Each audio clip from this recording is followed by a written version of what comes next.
Orgasmic enlightenment, where the sexual and spiritual come together. I'm Kim Anami, and I'm a holistic sex and relationship coach and a vaginal weightlifter. In this show, we explore all things intimate. I believe that our sexual energy is life force, creative energy, and we can use it to shape our worlds, strengthen our relationships, and self-actualize. I blend the most avant-garde information from neuroscience, ancient sexual practices like Tantra and Taoism, to renegade wellness modalities to show you how to create gourmet sex in your lives. Come one, come all. Fuck them until you change them. I am always talking about the transformative power of sex. It's where the whole well-fucked woman and well-fucked man memes come from. This is the idea that the changes and effects of really good lovemaking are written all over someone's face and body. And so are the bad ones. It becomes so obvious that other people can see and feel them. As a lover, it is your duty to fuck your partner open, to penetrate them, man or woman, so deeply that they forget who they are. They drop all the preconceived, civilized notions of who they think they are, and a truer, deeper, more real and powerful version of themselves rises to the surface. Fuck them until you change them. If you have finished making love with your partner and they aren't glowing, if they aren't looking at you like you are some kind of messiah god, does this seem lofty? I promise you it isn't. Then you have further to go. For women to reach the deep, internal, vaginal, life-changing orgasms, it can take time. If her partner is ejaculating within a few minutes, she is not going to get there.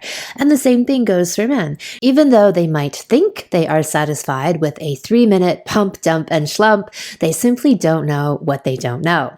And what they don't know is that they are meant to feel like running a marathon after having sex rather than needing a nap. My big barometric question is always, does sex leave you feeling rejuvenated, energized, transformed, ecstatic, and like you were fuck changed? If not, you're doing it wrong. And my work is all about showing you how to do it right. The beautiful thing is that the fuck changing becomes effortless, meaning you aren't trying to change things about yourself. They just happen. They are the natural byproduct of good fucking. So what that means is that the main thing you need to be focusing on in order to radically change your life is having epic sex. Of all the years, about 30, and all the different therapies, a shit ton, that I've experimented with over the decades, none have changed me so quickly, so profoundly, and so permanently as really good fucking. The kind of fucking that replaces addictive behaviors, loses weight, turns anger into patience, and depression into action. It's all possible, and it just happens. I speak to my clients, and I know from my own experiences that the stuff that they have struggled with and applied so much willpower to with no success, and tried so hard to fix with their minds and their best efforts, all of that fell flat. Until they got well fucked. Being well fucked can be scary. It's primal and messy and wet and totally out of control. And that is where the magic happens. To help create the kind of fucking that changes you, here are a few tips. Number 1, know thyself. A woman has to be comfortable with herself, her body, her ideas about sexuality, and her own vagina. This applies to men as well. He has to seek out his own beliefs and blind spots in sex and relationships and cultivate a connection with and ownership of his cock. I have worked with countless women who haven't spent much time with their own vaginas and men who feel very dissociated with their cocks. I know my vagina inside and out. I have spent a lot of time with that thing, and so have my lovers. I have brought myself to every type of orgasm, clitoral, G-spot, cervical, nipplegasms, and my lovers have brought me there too. You have to explore it, Understand what it likes and use it as your power source. Many men are victims of the cum fairy. You know, she's that little fairy that dances around and magically shows up when you are just about to come, and poof, she waves her magic wand and all of a sudden you ejaculate. Men need to build stamina so they can go the long haul to fuck change their woman, and they do this through having a conscious cock. Once they are in complete control of it, that is the actual magic wand that can transform him and his woman. This is all about knowing and owning. You need to know and own all of your parts, especially your sexual ones, in order to harness your superpowers. If you are dissociated from parts of yourself, including your genitalia, which are the essence of who you are, remember, all of your creative and reproductive energy is housed here. You cannot capitalize on your true power, and you are operating at a deficiency. One of the best tools for reconnecting to your genitals is yoni and lingam massage. These practices awaken numb genitals, and they help to release past trauma and energetic imprinting. They bring sensation back, they increase your sensitivity, and wildly boost your orgasmic potential. You reintegrate your genitals and you inhabit them. You can check out my YouTube videos on this, pussy shiatsu and yoni massage for orgasms and healing, as well as a lingam massage video for guys. So number 2 would be the concept of penetration and radical honesty. To get into the territory of transformational, life-changing sex, you have to be willing and courageous to go deep, to expose yourself and pry open the curtains that hide you and your partner. We all have them. The best lovers softly and sometimes forcefully get us to open. We do this for each other. The penetration.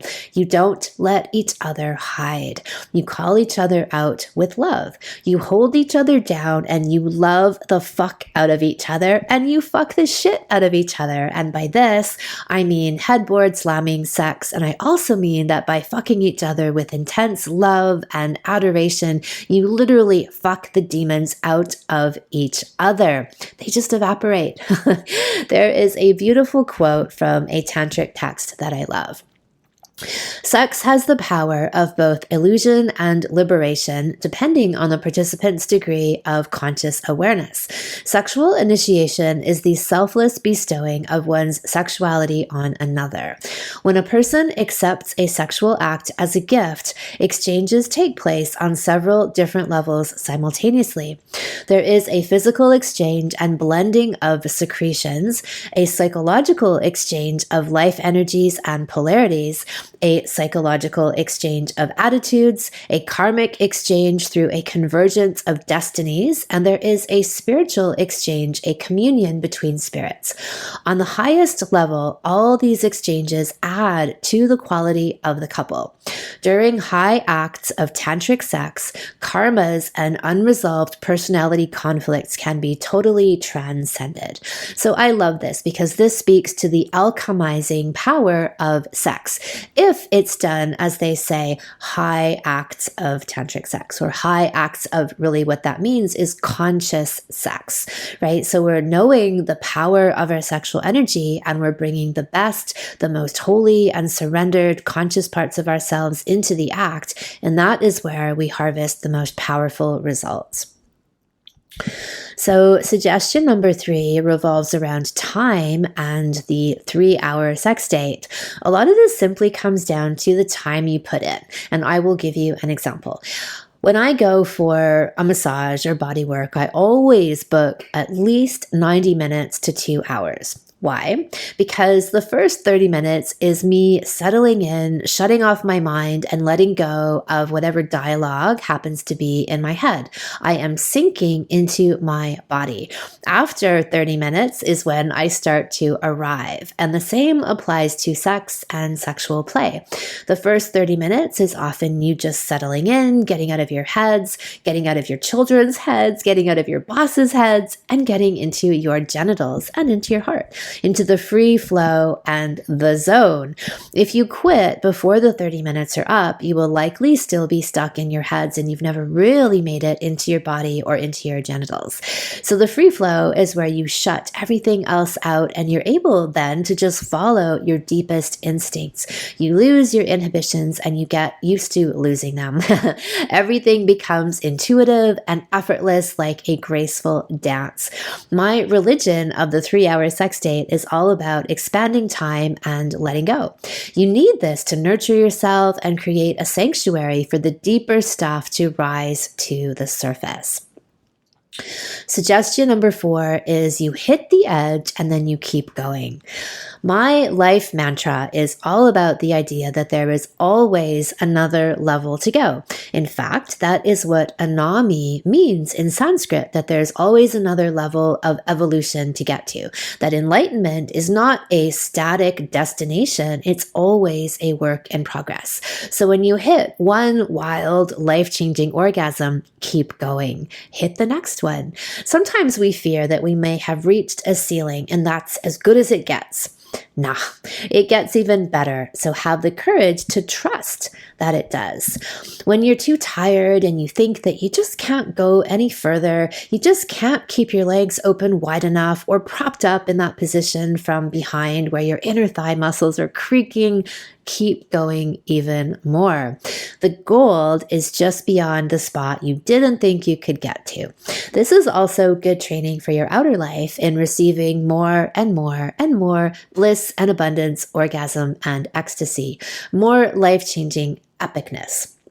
When I am speechless and drunk and saturated with good fuck medicine, I'm a new person. I radiate, I glow, I'm graceful and wittier and more eloquent than ever before because I was fuck changed. When your partner is unusually kind and loving and proactive after a great lovemaking session, it's because they've been fuck changed. The world needs more fuck changed, and you, my loves, can give it to them. Today's well-fucked all-star couple are Julie and Mike. They are in their 50s, scathing hot, and have been married for over 30 years. And the gifts keep on giving. They have totally revitalized their marriage, transforming their sex life and going from having sex about once a month to having it nearly every day, with all the benefits registering in their bodies, from weight loss to their orgasms, much more and much better, and their business up-leveled to the max. Their stories are amazing and epitomize the concept of fuck them till you change them. Well fucked all-stars. All right, welcome Mike and Julie. I'm delighted to have you here. Thank you. It's good to be here. Thank you, Kim. We're so honored to be asked to do this. Well, you have earned it, your place in the Well-Fucked All-Star Hall of Fame. And so thinking about someone to address the notion of fuck them till you change them, you guys have tons of amazing things to share. So let's start out with a little bit about where you were and then where you've come to be, what your evolution was. Wow, like how far back? Well, a summary of where you were. Yeah. I mean, we've been married a long time, over 30 years, and have had varying degrees of success and intimacy, both physical and emotionally and spiritually through that. We actually, on the spiritual emotional side, started a program about 10, 11 years ago that's been really helpful for us and helped us clear a lot of the things that have been that we took with us from our like our family of origin and things like that. And we decided to, I guess we heard you on a podcast, somebody else's, and thought, wow, this is interesting. As we learned more, we decided to take the Coming Together Salon to help us grow in our intimacy. I Thanks, Mike, for sharing that. I was just going to back it up a tad before that, or actually like just a little more of our history of dating. We met when I was 18. We were in college, and we both have a real strong upbringing, a strong religious faith. In fact, we dated a whole year before we even kissed. And that first kiss was so amazing. It was so amazing. I can still feel it and remember it. Mhm. And we made out a lot, but we waited until marriage to have sex. And we had some good times. Mike was like an Ironman triathlete. So there was some time in there where I was more interested, and then he was more interested. And then we had 3 kids, and then we had quite a bit of family drama. And then menopause, which was very difficult for me. I didn't know that I had so much trauma from childhood. So, yeah. Well, when you say that, do you mean that during menopause that was revealed? Like, Well, thank you for asking. I mean, just like hot flashes every 2 hours, maybe all day long, and so much trouble sleeping. And Kim, I'm really like you. I've been there and done that with pharmaceuticals and had decades on antibiotics. So I'm done. And I didn't want to take anything. I did take melatonin, that jars full that helped some. But yeah, that's what I feel like. And also looking back, just my difficult periods were just that trauma in my body. right. Yeah. Right. All right. So then you got into so challenging menopause.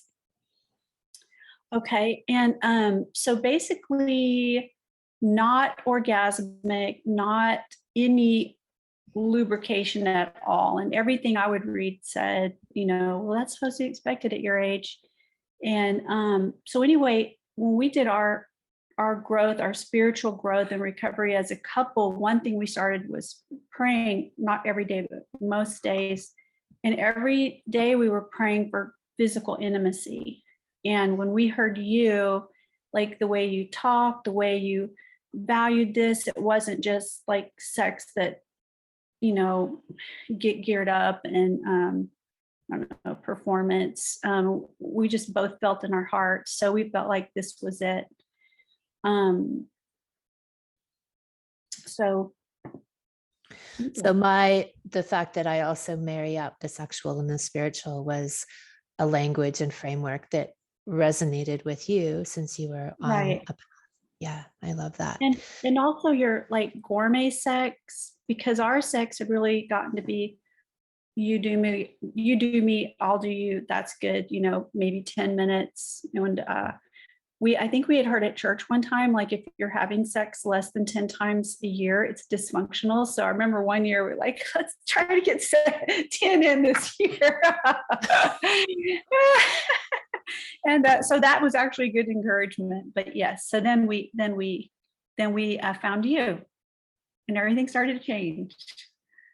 Okay, great. And so what were some of the changes then that you noticed both in your sex life, and then how did those changes reverberate into your outer life?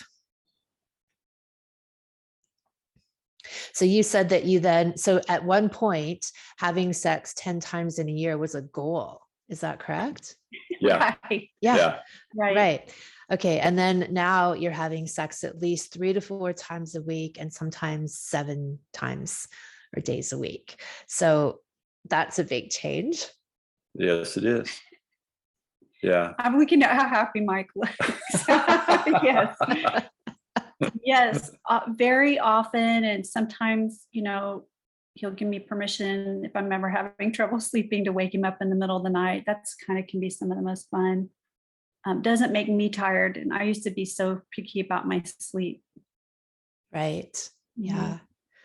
Yeah. I think, that as we went through the salon and worked through some things, I mean, it wasn't, we heard some of your stories and they're great about some of the folks that, like the switch flipped for them. It was, I think it was a little, during the course of the salon for us that things changed, and as we digested the material and went through it, we had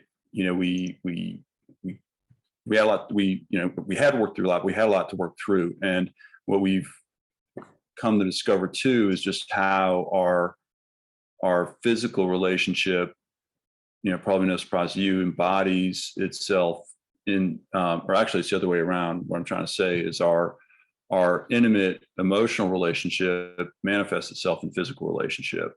And, when there's the window's not clean, then there's blocks in our physical relationship, and they can be physical blocks, like my ability to be aroused, Julie's ability to be lubricated.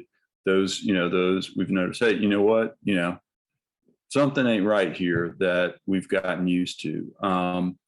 And as we've seen the physical relationship blossom more, it's given us that opportunity to work on some things and do it more quickly. There are a few times that we started off, hey, we're going to get physical, but something was there, and we ended up talking for the session instead of what we had originally intended, which was ultimately a good thing.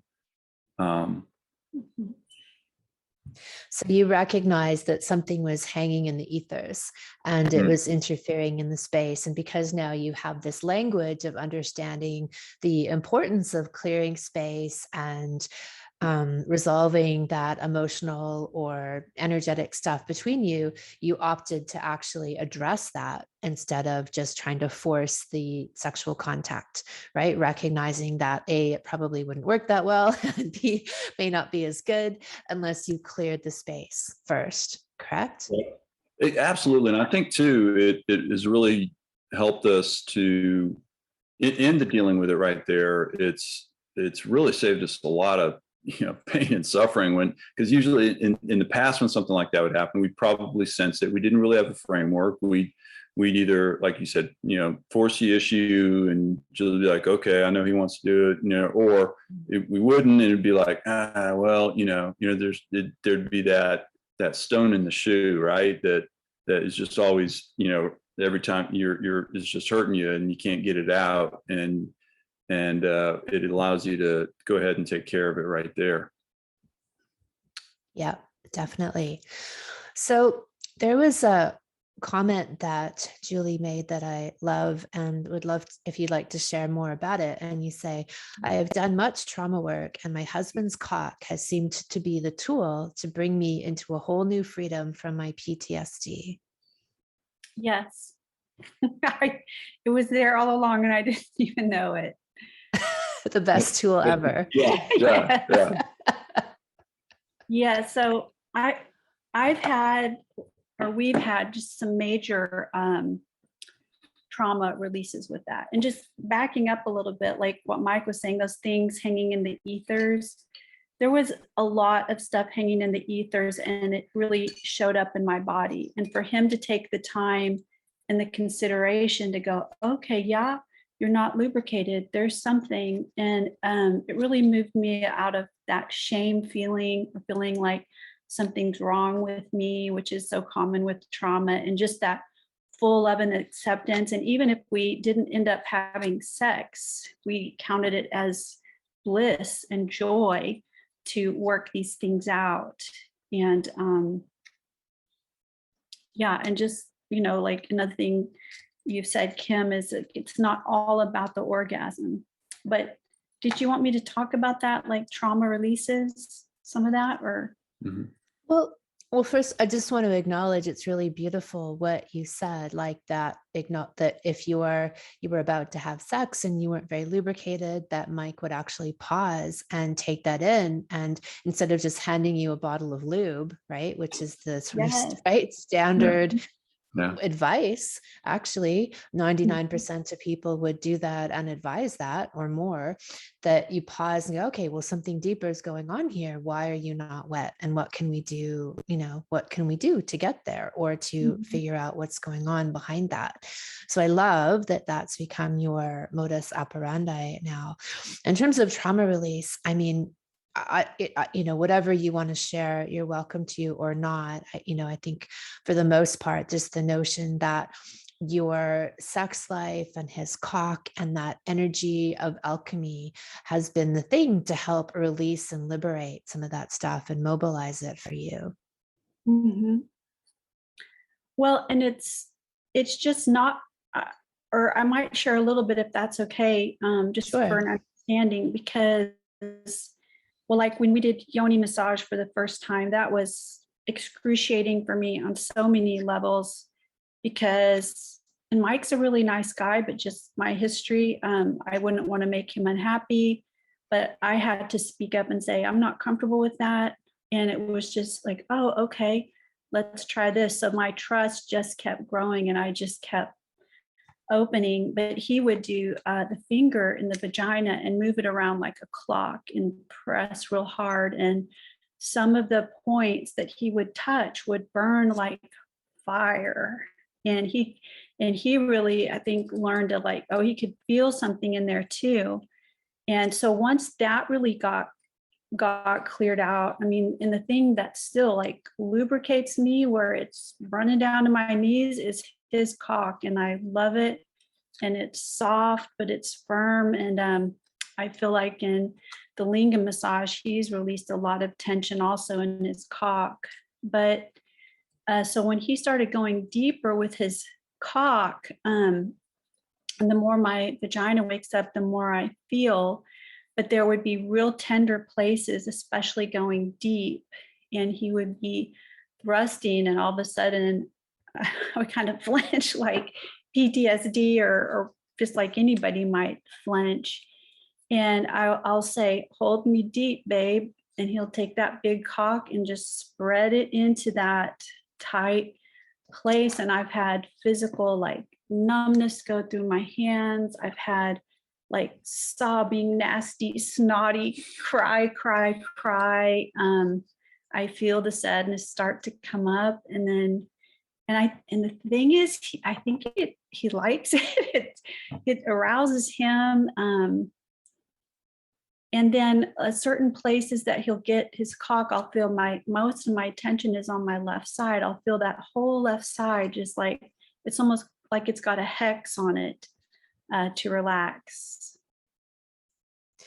That's gorgeous. I love how you describe that, and the real intimate communion and healing power of your cock and your connection together to help loosen and activate some of these old wounds, right? And bring them up to the surface to be healed and released. That's beautiful. That's really the point of it all, right? That really is the crux right there, or one of them, I'd say, big pieces of the purpose of our sexual connection in a conscious relationship, right? Where we can provoke each other in these ways, or create a safe enough container for these things to rise to the surface and let them go, and then be transformed. And that's the microcosm and then the macrocosm of fuck them till you change them. Yeah. And on my side of that experience, it's so many things. It's, because it's very, there's a tenderness to it, a huge tenderness. And yet, I also, that there were times I heard Kim in my head saying, when they start crying, it's time to fuck them harder. Yes, that was good. and so there were times I did that, but a lot of times it was just, as Julie said, the deep hold and the press, and even there are times that she likes a tight press on the rib cage, not just like a security press, and just to have her releasing in so many different ways during sex and during, such an intimate time is, if I thought about it too hard, I'd be overwhelmed. But, thankfully you talked a lot about it and said, hey, this can happen and this is not uncommon. And then our ability to talk afterward too and say, okay, what was that? What happened? And Julie explaining and going through it, it really has brought us closer together and made it more intimate and more purposeful in some ways. Mm-hmm. Yeah, using it as that alchemical transformer that it is, rather than just a stress release, as most people, or an escape.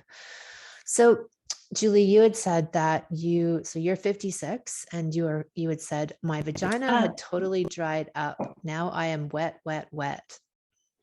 Yes. Yes. So you regained your wetness through the process naturally. Yeah. Well, and I did get the salonette with the egg, and that made a huge, huge difference. And I'm wet all the time. I tell Mike I'm ready anytime, except when I'm late for work. Except when I'm late for work. But yeah. Yeah, it's been, because to add, we just sort of thought, we like alternative stuff. We try and be healthy, eat the right kind of things. But, I don't think we knew until going through this, the transformational change that can happen physically after a certain age. Right. And it's, it has been amazing. And it's very, 'cause like we talked about earlier, we had long periods of time where, sex once a month was a score. It was great. And, just having that sort of availability is also it makes me think of the work that we did on polarity. And I think that's so important, and you're so right on with that. With the things that you say, it's just such truth. And having that polarity and the availability and surrender of Julie, and that bringing out the better in me and the want to rise up and connect with her is the important and part of that whole thing of just being sort of ready all the time. And I'm candidly, it's a dream come true, right? I didn't think we'd ever have it. And it's just to be able to be at this level physically at this age,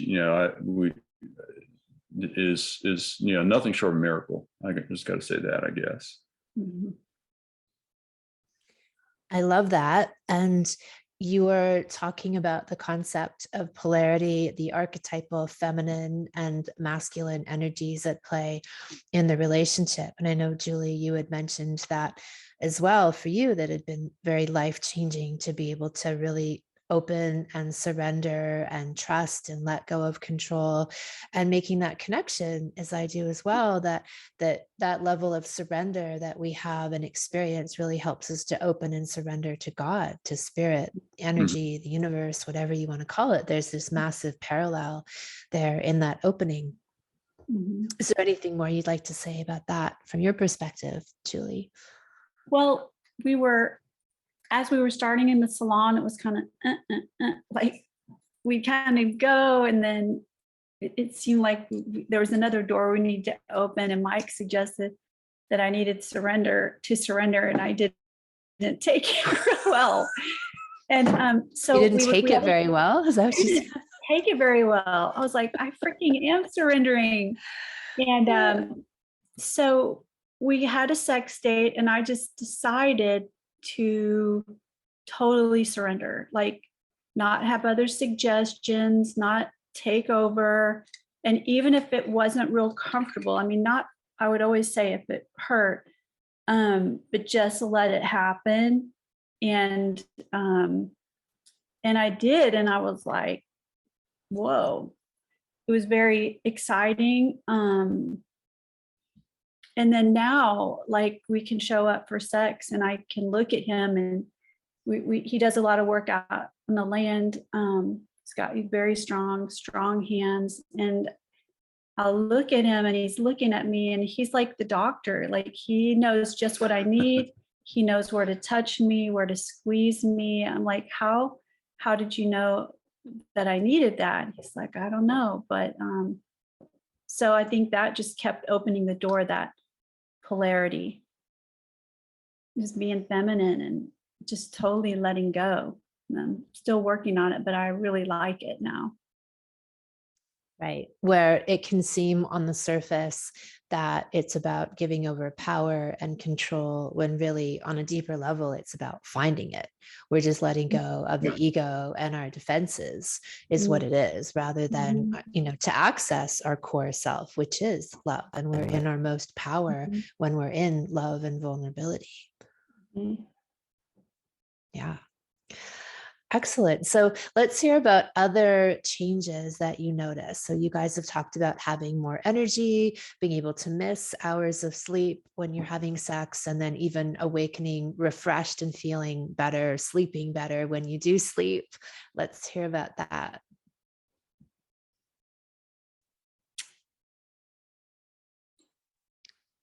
Well, I can see that the shape of my body keeps changing. Like, my tummy's a little flatter, more toning in my neck, more plump in my face. I have gotten a lot less Botox. And maybe don't care quite as much about that. I think we've both had great success in our businesses. I can stay up pretty late having sex and not be tired at all the next day. I think one thing too that had been a deep desire and prayer of mine was to somehow really show Mike how much I loved him, because I always felt like I was falling short. In retrospect, I was kind of, but we both were not to blame. And he smiles so much now, and I mean, I see his teeth because he's smiling. Also, just an aside, I figured out another thing that I have a big question about, which is, how can I really show him that he's my biggest treasure and the most important person in the world to me? And I figured it out because he told me, and it's this, is to drop his pants and suck his cock. And he means that. So when I want to say it, I'm like, come here, and I'll suck his cock. And I was like, you are the most important person in the world to me. So that's a lot of security and a good feeling for me to know that.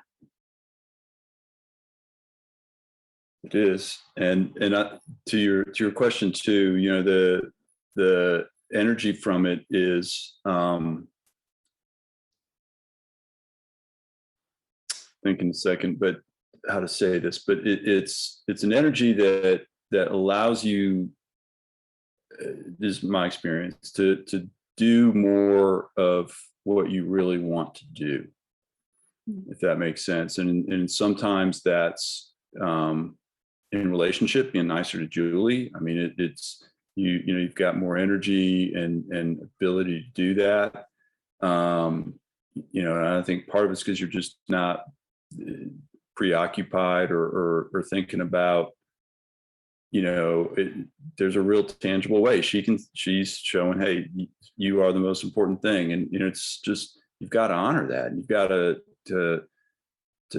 rise up to that. And so it gives you, I don't know so much as energy, but as much as motivation. And you want to be, as a guy, you want to be the guy that she thinks you are, because she's always saying, oh, you're my biggest treasure. And I'm like, man, you're pretty poor then. You need more than that. But she means it, and it challenges me to rise up to that and gives me the energy to do that. And then I think that translates to the external world in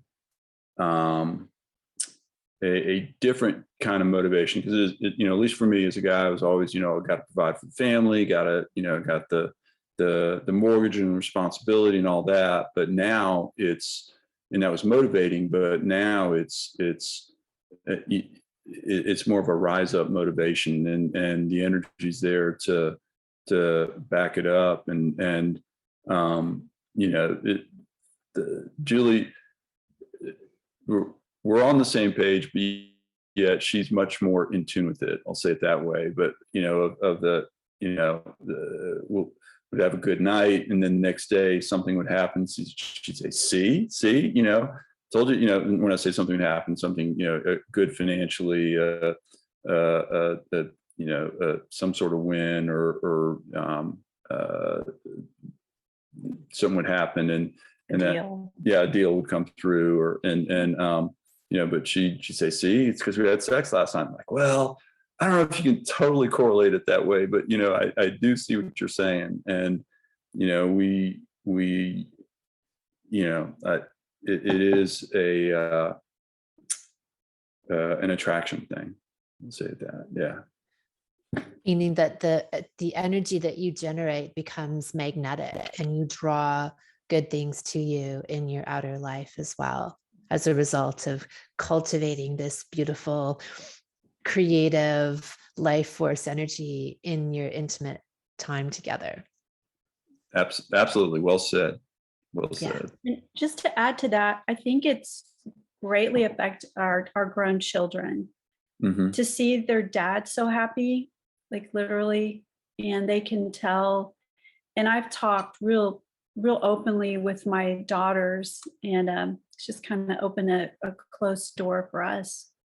I think what you said, Kim, about talking with kids, even though they're adults, like I'm an open book, and I, open door to talk about any of these things, because I really didn't, honestly, I didn't really know how to have sex until I did this workshop. Obviously I did have kids, but well, I love that attitude and openness, that even if or though your children are grown, that you're still their parents, and your energy as a couple, as their parents, as the unit from which they came, is still really vital to their well-being. And so I love that keeps flowing, and that you're really open to having those conversations and sharing what you're learning as you're going. And you're still, because I believe I've talked about this before, but not just from a practical talking about things perspective, but even energetically, the things that we do to heal ourselves as parents are transmitted energetically in the field to our children. And so all of this work, someone might think, oh, if only we'd done this earlier, whatever, it doesn't matter. You're doing it now. And those benefits are still paying forward, both in the behavior that you model to your children, the energy they feel around you, the security that builds for them, and even that transfer, like it's a kind of a healing idea that we talk about, but in the field, right? The field around us, in the ethers, that's still being given to them and benefiting them. Yeah, definitely. Absolutely. Yep. I was just going to say, you said one of the things you said is really true. I mean, because it's very, it could be particularly, maybe my personality type, but it could be tempting to think, oh, well, this, why didn't this happen a long time ago? What happened? We could have, we've missed out on so much. But it's really, I think, teaches you or helps you be in the present more, to think, hey, we've got it now, and we can have the benefits of it now, and the joy of it now, and share the joy of it now. So anyway, you said that, it resonated. Thanks. And you'd also mentioned Mike had started a new job and is leading forward with strong leadership and confidence and a strong cock. So share a little bit about that, if you will.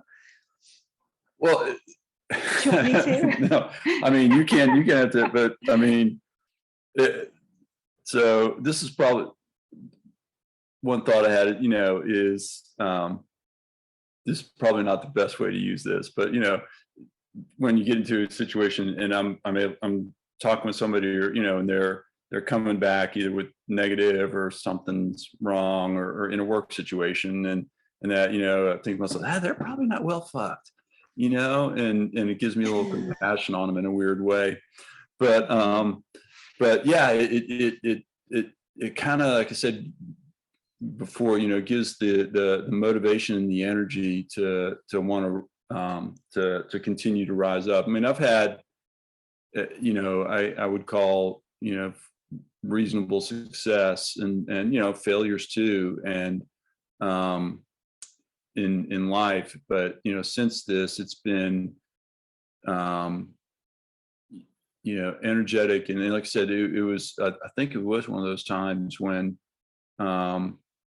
we'd had a good night, and the next day I got a text from an old boss, like, hey man, what are you doing? And kind of told him what I was doing, and it's like, everything about making a change. And like, what we got in mind? And the result was this job I'm working now, and it's been very positive in terms of environment and what comparatively to what I'd been doing prior. And I think that it is helped me, having Julie so physically with me. I always never doubted her emotional commitment in terms of just, hey, we're going to be together. But to be physically with me has helped me be more, I guess, self-confident in a way that is not overbearing, if that makes sense. In younger days, I might have been more aggressive and more, take it kind of thing. But now it's I think it's more measured out and peaceful. And I think a lot of that comes from the centeredness of our relationship coming out of the sexual part. I just want to say it's like a real warrior, like strong and powerful, but conscious, thoughtful, kind, merciful. All those beautiful. I love that. And I love your story about you had a great sexual experience and the next day you got a phone call, and a phone call that changed your life and put you in another direction, and a more aligned one, right? Yeah. Because that's one of the big messages that I give out, is that through connecting more deeply to your true sexual energy and power and inhabiting that and cultivating that energy, we become more in alignment with our true authentic selves. And so if there are ways in our outer life where we're a little bit out of alignment, or, we're working a job that's maybe a good expression, but not the full expression of who we are, right? That those things start to come into alignment naturally, right? You didn't go out and go, oh, it's time for me to find a new job. You just got a fucking phone call, like, right? Like, what I said, like, it drops into your lap because your lap is what attracted it. Oh, right. Good. I like it. So you also had a comment about your breasts, Julie. Is there anything you'd like to share about that? Well, yes, I have feeling again in my breast, and I'm doing more work with that in vaginal kung fu, breast massage, just a release of a lot of scar tissue. I think their shape is much prettier. I like the way they fit in my clothes better.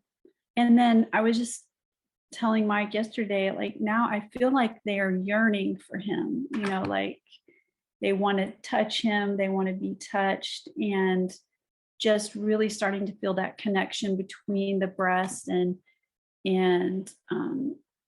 just vaginal awareness and that connection. Beautiful. I love that transformation. All right. Well, we've covered a lot of territory here. Is there anything else that you two would like to share, or that you feel like we haven't touched on? I was thinking of just our progression, that, we're talking about Mike's cock, and he's grown so much in stamina, and in my deadness in my vagina, I don't know, like, he just didn't jump off the bat having a rock hard cock for hours. But and I didn't jump off just having a real wet pussy, but it happened over time, and it was so sweet. I feel like we kind of we're progressed, and we feel like we have a long way to go, but we're progressing at the same rate. Mhm. And even like when we have a sex date, that's just kind of, oh, I appreciate Mike. He'll say like, this is exactly the way it's supposed to be today. And just that fullness of accepting, patience with each other, patience with our bodies. And I think for our sex life, it's been really important for me to also do individual work on myself. So, do you have anything? Yeah, I would just add that as I said before, it's the transformation for us has been miraculous. And, I think there is, divine in it. And, we're, as Julie indicated earlier, we're people of faith, and, it just centers so much in that, and complements it, and is totally in line with it. And I think that, as we have the physical piece, it was a spoke in the wheel that was missing for us, or shorter than all the others. And as we were able to come together and work through things physically, it really has helped every piece of our relationship, the emotional, the spiritual, and it's allowed us to really come together in all those areas even more than we were. I mean, we had a good relationship before, and it's becoming even greater. And we're just so thankful, and also thankful to you, Kim. Your work is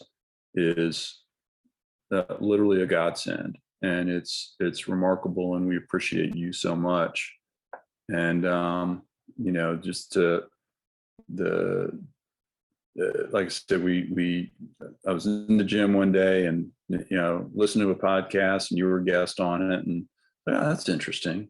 And one thing led to another, and it's deeply impacted our life, and it's not.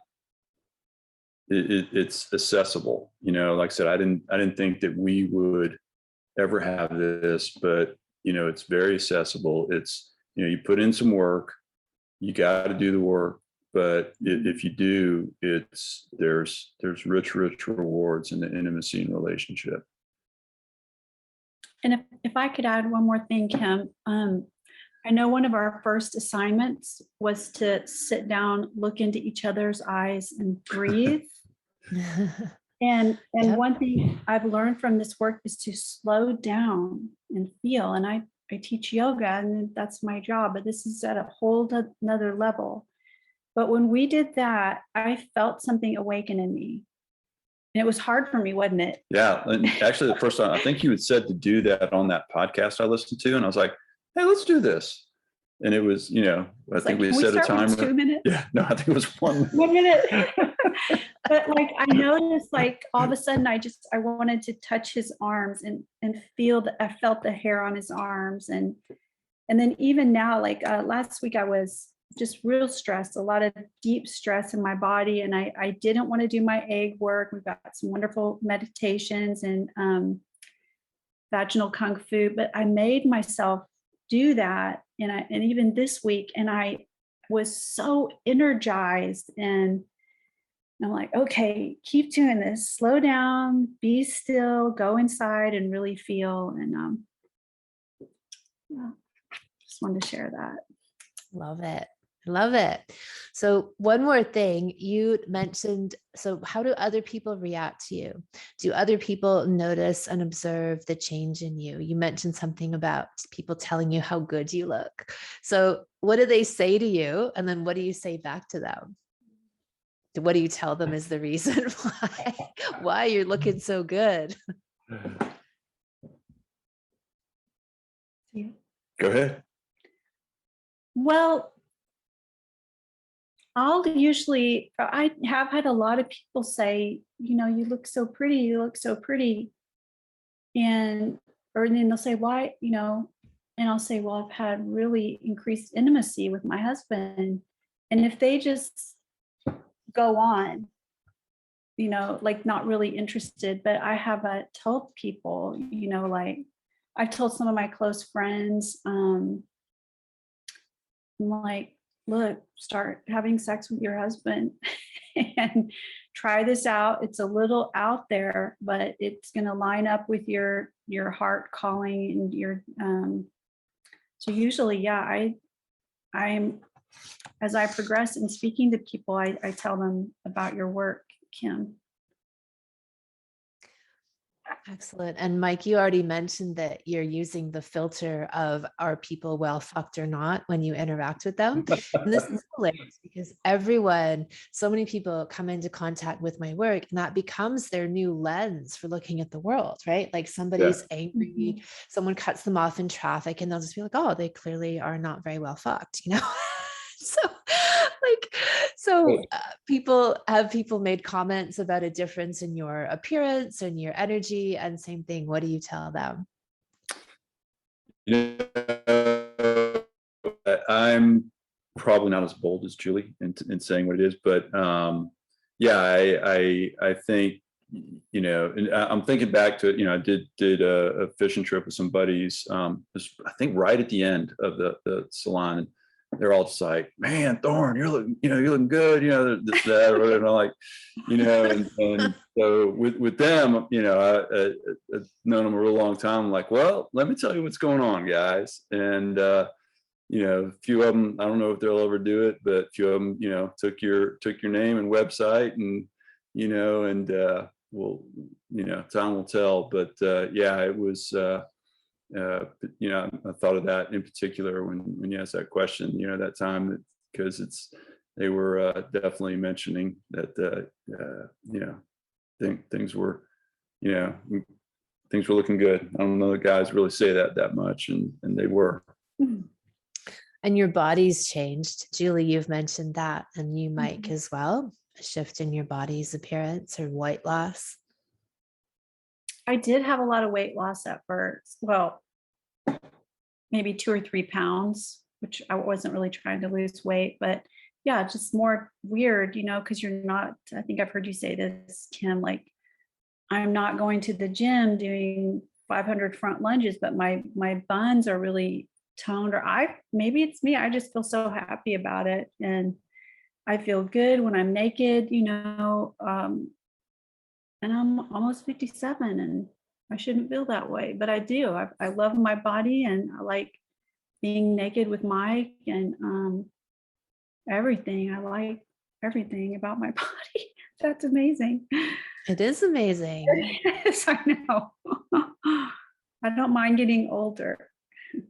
Well, I think that what happens too, we're so infused with and inhabiting this beautiful, ecstatic, blissful love energy that's what we're creating in our body. And we feel that and we wear that. And I've noticed it in myself. And then I hear this from other people, but the body begins to re-sculpt itself of its own accord. Like if there's, this metaphysical idea that, our body is a reflection of who we are and our state of mind, our thoughts, our feelings.